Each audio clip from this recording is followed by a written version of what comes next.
আসসালামু আলাইকুম। এসআই গণিত ঘর ইউটিউব চ্যানেলে সবাইকে স্বাগত। কেমন আছেন সবাই? আশা করি ভালো আছেন। আল্লাহর রহমতে আমিও ভালো আছি। নতুন আরেকটি ভিডিও নিয়ে আপনাদের মাঝে হাজির হলাম। আজ যে টাইপের অঙ্ক নিয়ে হাজির হয়েছি, এই টাইপের অঙ্কগুলো বিভিন্ন নিয়োগ পরীক্ষায় প্রায় আসে। চলুন আর কথা নয়, শুরু করা যাক।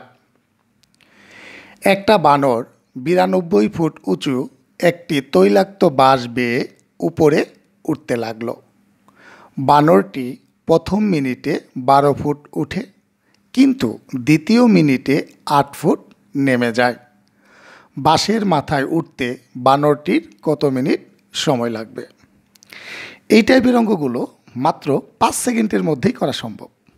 বিশ্বাস হচ্ছে না? চলুন কৌশলটি দেখে নেওয়া যাক।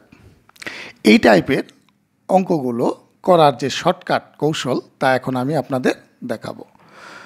কৌশলটি হচ্ছে, বাঁশের দৈর্ঘ্য যতটুকু থাকবে তা থেকে নির্দিষ্ট সময়ে যতটুকু উঠবে তা বিয়োগ করতে হবে।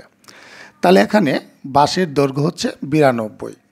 এই 92 থেকে আমরা বিয়োগ করব এই নির্দিষ্ট সময়ে যতটুকু উঠে। তা নির্দিষ্ট সময়ে বানরটি উঠে 12 ফুট।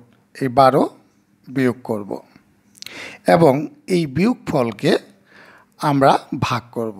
যা দ্বারা ভাগ করতে হবে তা হলো এই নির্দিষ্ট সময়ে যতটুকু উঠে তা থেকে নির্দিষ্ট সময়ে যতটুকু নেমে আসে তার বিয়োগফল দ্বারা ভাগ করব।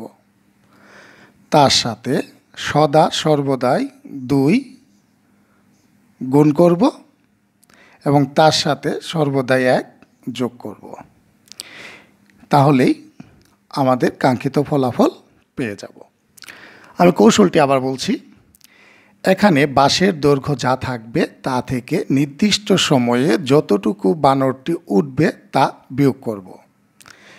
প্রাপ্ত বিয়োগফলকে আমরা ভাগ করব নির্দিষ্ট সময়ে যতটুকু উঠে তা থেকে নির্দিষ্ট সময়ে যতটুকু নেমে আসে তার বিয়োগফল দ্বারা ভাগ করব এবং সর্বদাই 2 দিয়ে গুণ করব এবং তার সাথে 1 যোগ করব।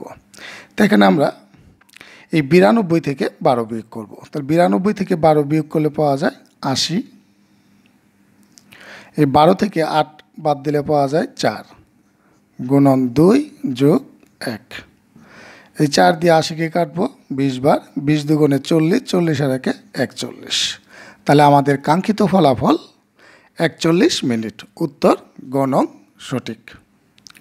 আশা করি এই টাইপের অঙ্কগুলো কিভাবে অতি অল্প সেকেন্ডের মধ্যেই করা যায় তার নিয়মটা সকলে বুঝতে পেরেছেন। ভিডিওটি কেমন লাগলো তা কমেন্টে জানান। ভালো লাগলে লাইক করুন, শেয়ার করুন। আরেকটি কথা, আপনি যদি আমার চ্যানেলে নতুন হয়ে থাকেন, চ্যানেলটি সাবস্ক্রাইব করুন। আজ এখানেই রাখছি। আল্লাহ হাফেজ।